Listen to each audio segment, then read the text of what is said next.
Alors ce qu'on appelle microbiote est l'ensemble des micro-organismes qui peuplent un écosystème donné. Il existe par exemple un microbiote de l'océan, un microbiote du sol, mais surtout il existe des microbiotes associés au corps humain.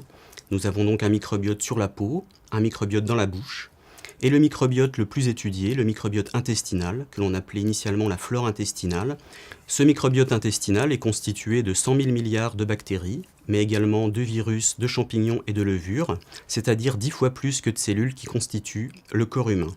Ces micro-organismes représentent plus d'1 kilogramme de notre masse corporelle, ils nous apportent des fonctions qui sont importantes pour notre santé, et on peut donc considérer ce microbiote intestinal comme un organe supplémentaire de notre corps.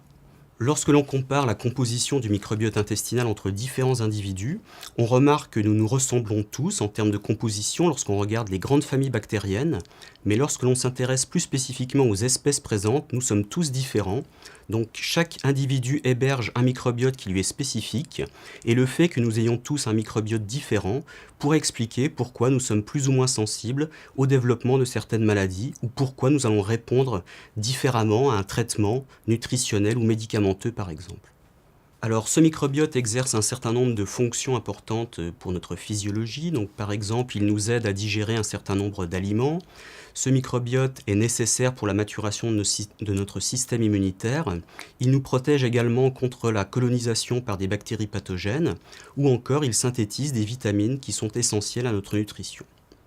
Alors, ce microbiote exerce de nombreuses fonctions qui sont importantes pour notre santé, et c'est pourquoi un déséquilibre de ce microbiote pourrait jouer un rôle dans le développement de certaines pathologies, et de nombreuses études ont maintenant démontré que le microbiote pourrait jouer un rôle dans le développement de maladies telles que les maladies inflammatoires de l'intestin, des allergies, l'obésité, le diabète, voire des pathologies psychiatriques.